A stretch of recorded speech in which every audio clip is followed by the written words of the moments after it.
Okay, so in our last guide, we got a clean install of CentOS 7 going, and we are now ready to go ahead and get SSH and a firewall set up on it.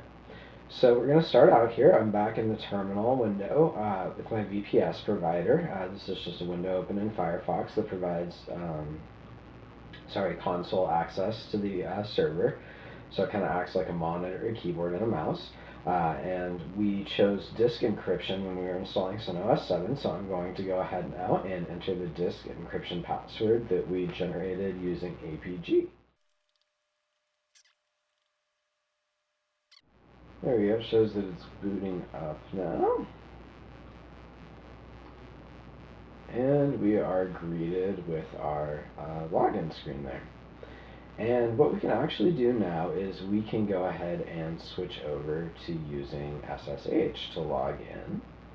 Okay, so we're going to go to our terminal and we are going to say SSH and our username, rabbit, at, and the IP address of the server.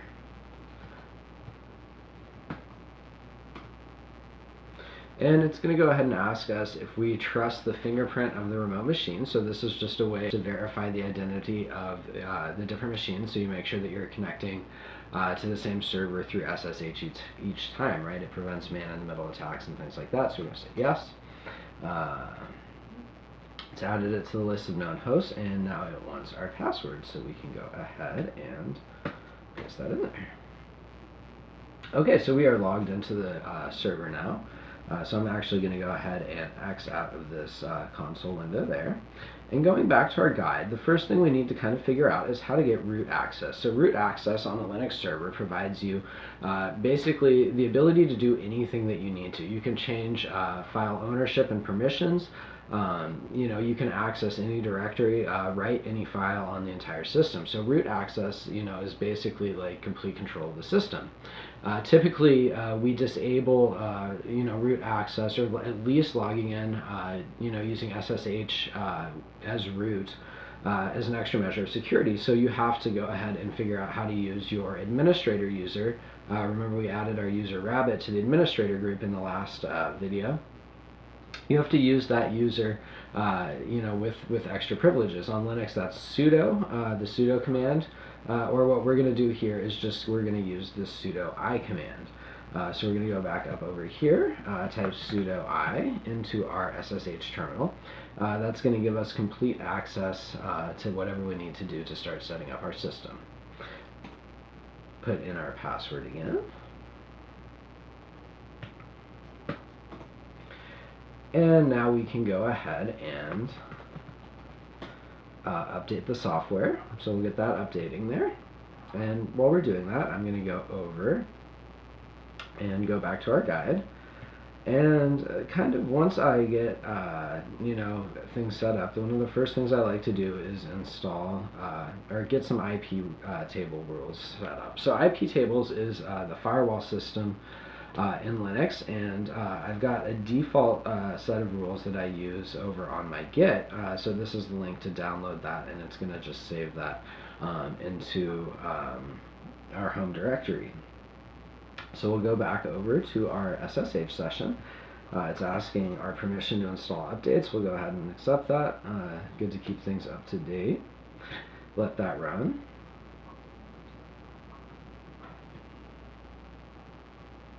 And after we install some IP table rules, we're going to go ahead and also install some basic software and get SSH set up and secured. The SSH is going to happen in the next video, so stick with us for that when we get done with this video. In the meantime,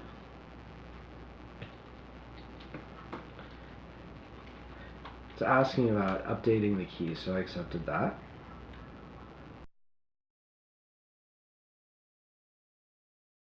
Okay, so our server is now up to date. So we're going to go ahead and I'm going to download the IP tables rule set that I like to use just kind of as a basic template. So that is here. The link's available in our guide on our website. Go back over here. And actually, before I'm going to be able to do this, I need to actually install some basic software so that we can use wget or C or curl to download the iptables rules.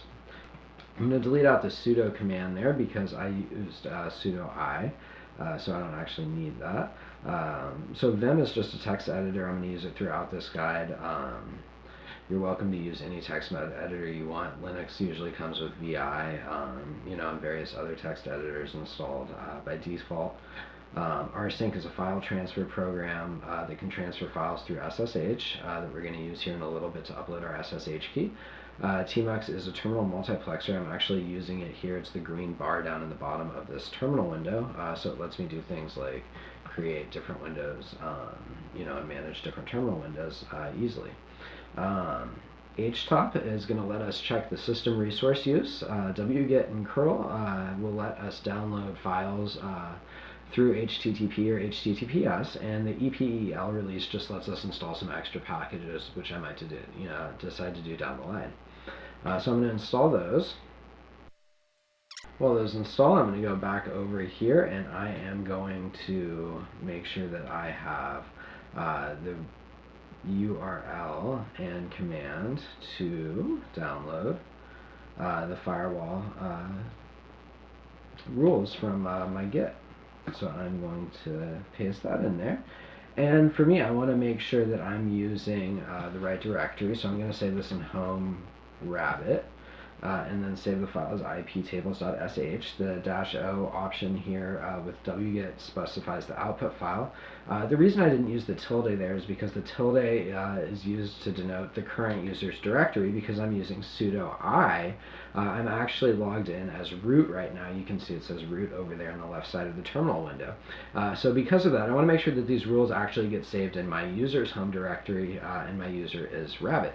So I'm going to go ahead and run this. And it was able to download those iptable rules into my user's directory. I'm going to change into there, home rabbit, and use the ls command to see the files in there. So I've got iptables.sh. Before I go in there, I'm going to run ipaddr, and that's going to give me all of the different interfaces and IP addresses for this particular machine. I want to make sure that I have its public IP4 address, and I'm actually going to copy its IP6 address as well. And we're going to actually keep that 64 on there too.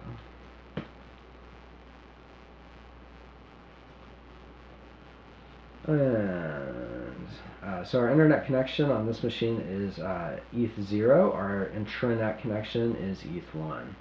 ETH1 is actually not up right now, so we're going to have to go ahead and configure that as well.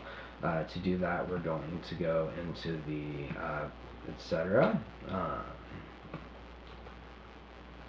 Sysconfig network scripts, and that was ETH1. Oh.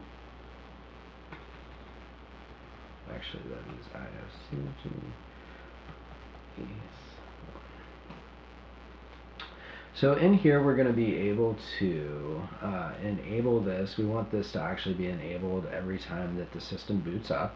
So I'm just going to go ahead and change this on boot option here from no to yes, and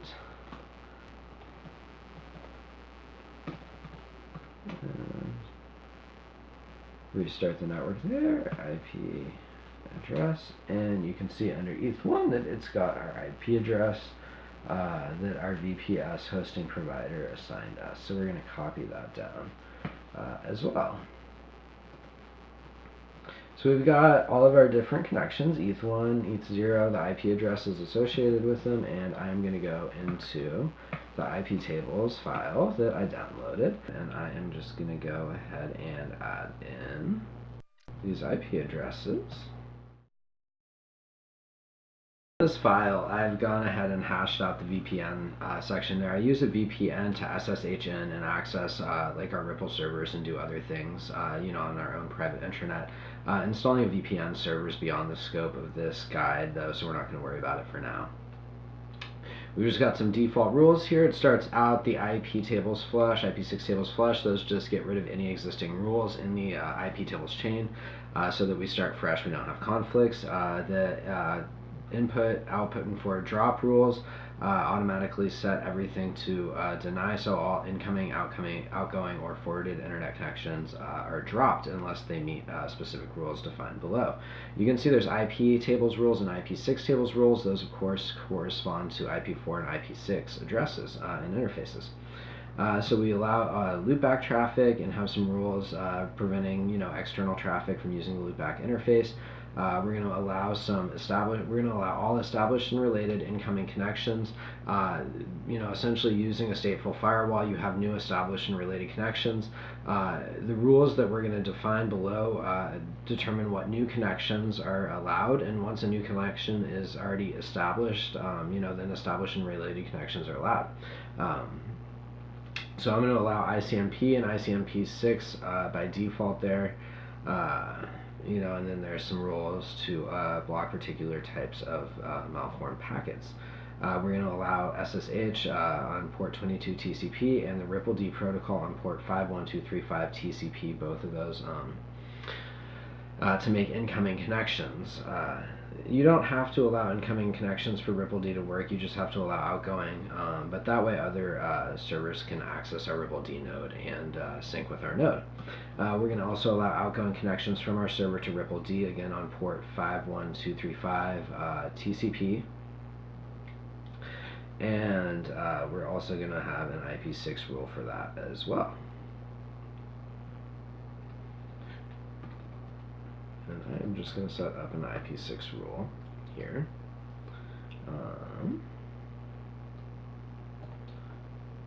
For incoming RippleD connections on IP6, just in case anyone wants that. Also allow outgoing connections. I choose to have granular control over what connections the server is making. To other servers, I prefer to choose, specifically which destination ports to allow. So I will allow the server to send email. In another video, I'm going to configure forwarding email for accounts, on the server, internal server mail to your personal email address. So we'll go through that in a different video, different guide. HTTP and HTTPS on 80 and 443 there, so that we can get updates. Same with DNS on 53. We'll need that to be able to install system updates and for basic internet functionality, and then we'll allow some standard system ports that it'll need for like NTP, things like that, different services, and communicating with the network. So once we've got our variables defined, we can just say bash, or if you're not running sudo just sudo bash iptables. We don't get an error message, so it looks like that went through okay. And so our server now is running those specific IP tables, right? So it's blocking basically all incoming connections except for SSH and connections to the Ripple protocol. So now we're going to actually take a break from this video and come back in another video, and we're going to look at securing SSH. So we'll take a look at that in the next video. See you there.